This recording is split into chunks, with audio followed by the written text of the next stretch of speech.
여러분 안녕하세요. 오늘은 9가지 생각, 많이 알려져 있는 것이죠. 후사라는 것인데, 멈추지 않는 생각이 지혜다 라는 제목으로 말씀을 드리죠.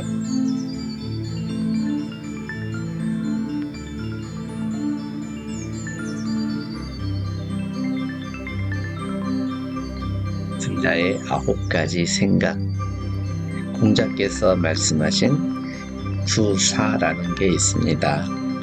그런데 생각 사자를 가만히 뜯어보면 마음, 밭, 즉 위에는 밭이 있고 밑에는 마음심이 있습니다. 여러분 밭에다 무엇을 심느냐에 따라서 거둬지는 수확이 달라지죠. 그 중에서 하나하나 정리를 해보면 시사명,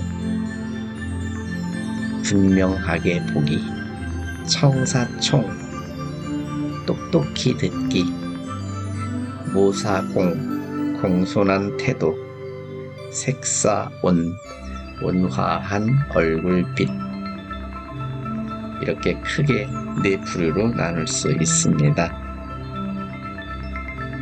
하나하나 살펴보면 보는 것, 볼 시자지요. 생각사, 명자는 밝을 명자입니다.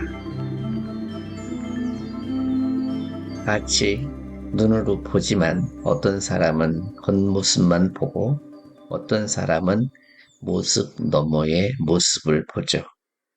그래서 볼 때는 분명히 보라.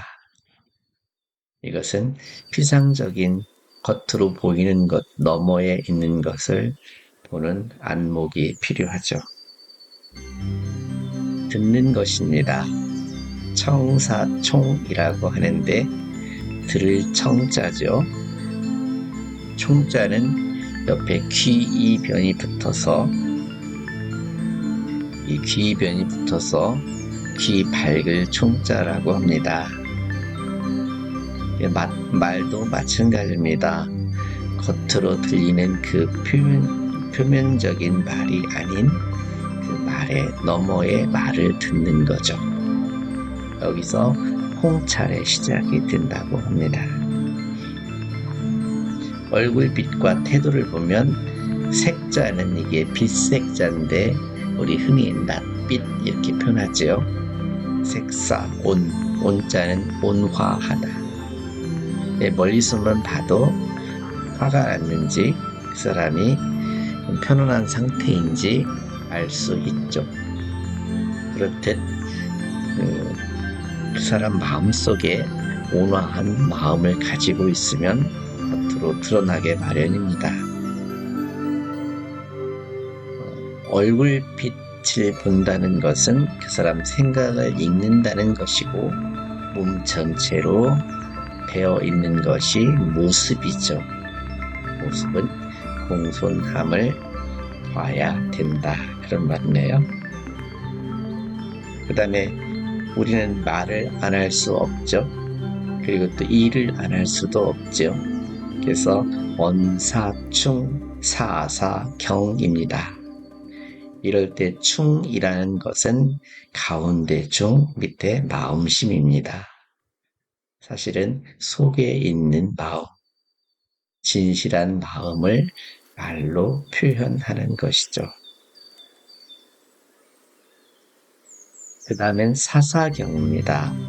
일을 할 때는 이 경자는 집중 또는 최선을 다함, 흐트러짐이 없는 것, 이렇게 정의를 하면 공경하는 마음이라고 표현은 하지만 실은 작은 일도 소홀히 하지 않기, 최선을 다하기, 책임감 있게 행동하기, 이렇게 정의할 수 있겠네요. 살다 보면 의심이 생기게 마련입니다. 또 이 의심에서 말이 의심이지 실은 의문이죠. 의문에서 질문으로 넘어가죠. 하여 의심과 질문, 합해서 의문이라고 하죠. 의심의 시작, 그 다음에 겸손한 질문, 거기서 진정한 배움. 그래서 밑에 있는 그 구절을 한번 읽어보죠. 의심할 줄 모르는 사람은 그저 실제로 행동하지 않는 것뿐이다. 모든 눈에 비치는 것, 귀에 들리는 것, 이런 것들이 저게 왜 그럴까라는 의문을 던져봐야 된다는 말씀입니다. 그런데 어찌 세상살이가 그렇게 녹록합니까? 살다 보면 화가 나고 치밀어 오르는 그것을 어떻게 하죠? 그래서 분자는 성질날 분자입니다. 나눌 분자 밑에 마음심자지요.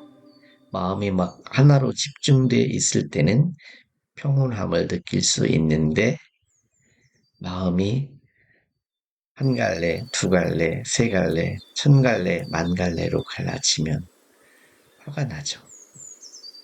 그때 화나는 그 결과를 미리 생각해 보는 거죠.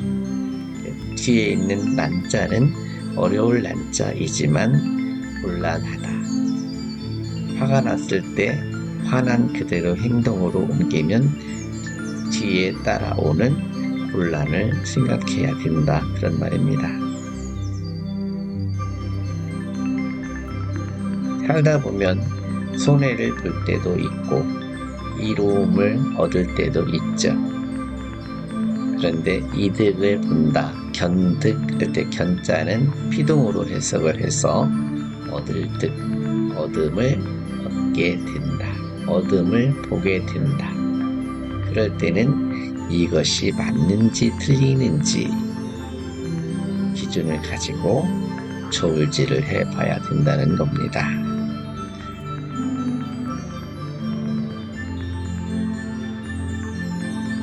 그래서 수사를 전체를 정리해보면 이렇게 정의할 수 있겠네요.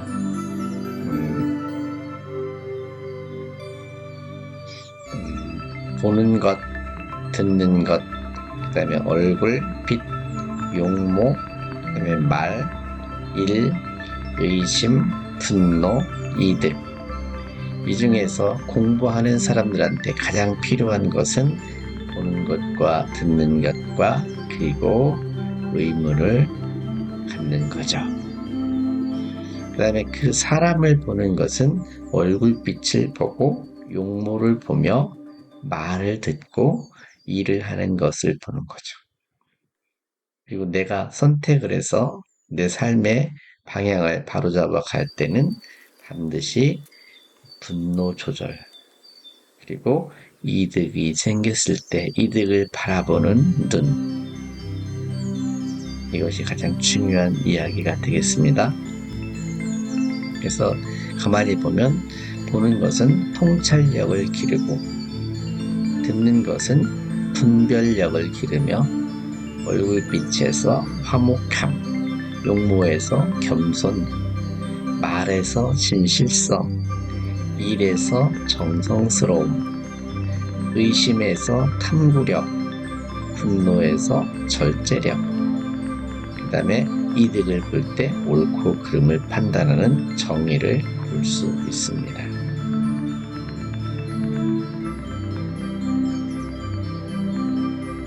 그 다음에 지혜를 기르는 두 가지 근본을 짚어보면 의심의 역할과 욕심을 줄이는 거죠. 그래서 많은 선현들이 의심할 줄 모르는 사람은 그저 실제로 행동하지 않는 것일 뿐이라고 장핑거 선생의 말을 많이 인용하죠. 욕심을 줄이는 것도 굉장히 중요한 일이고 어려운 일이죠. 욕심이 줄어들면 마음이 고요해지고 마음이 고요해지면 지혜가 밝아집니다. 이것을 거경풍미라고 표현하는 말이죠. 그러면 어떤 태도를 가져야 학문의 길을 제대로 갈 수 있을까요? 첫째는 학원어사입니다. 학문의 근원을 생각에서 찾아야 된다는 거죠. 그 다음에 진리탐구. 근데 가운데 가장 난해하고 벗어나기 힘든 것이 있죠. 그게 바로 고정관념입니다. 그래서 우리 소년들은 이렇게 말씀하고 계세요. 의리에 의심이 있으면 즉시 자기가 알고 있던 옛날 견해를 씻어버리고 새로운 깨달음을 즉시 받아들여야 한다라고 말씀하고 있습니다. 이제 치지 방법입니다. 치지라는 것은 치지소체 제 소양이라. 이 치지라는 것은 어찌 보면 지식의 극대화, 아는 것의 극처, 그죠? 전체를 아는 거죠. 결국에는 마음을 지극히 하는 것을 치지라 하는데 이것은 마음을 기르는 데 달려 있습니다. 우리는 눈만 뜨면 사물을 마주하게 됩니다. 사물이라고 할 때도 사자는 일이고 물자는 물체입니다. 물체는 내 눈에 보이는 모든 것을 물체라고 할 수 있습니다.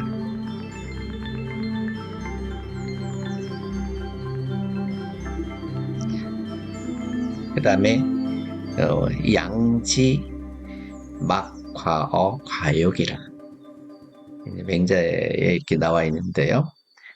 양지, 즉 아는 것을 기르는 데는, 즉 지혜를 넓히는 데는 과욕, 욕심을 줄이는 것보다 좋은 것이 없다는 거죠.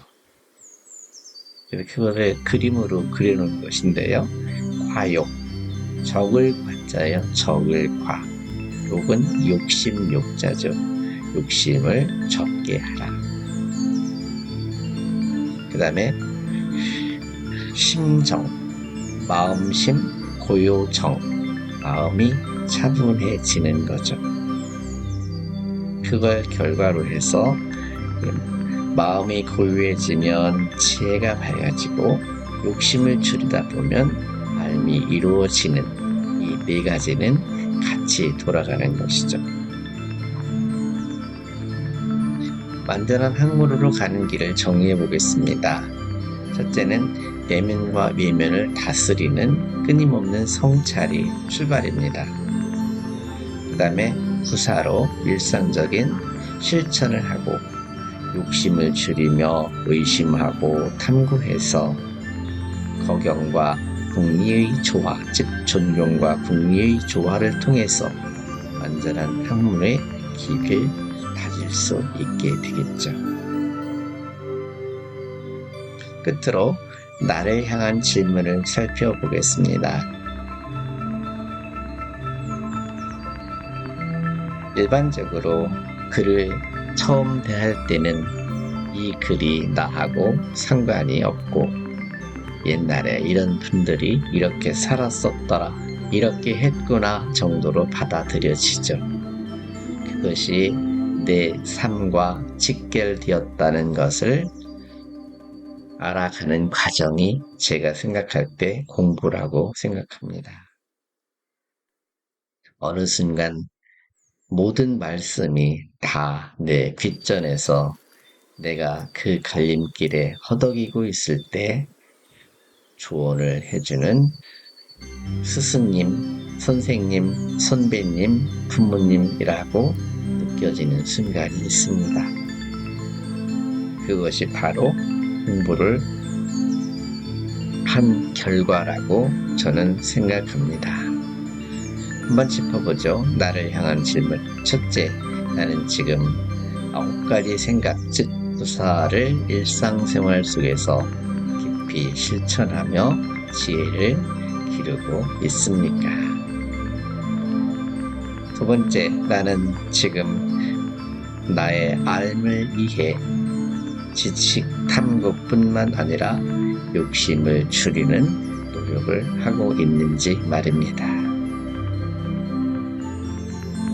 오늘 아침에는 구사에 대한 말씀으로 가름합니다. 감사합니다.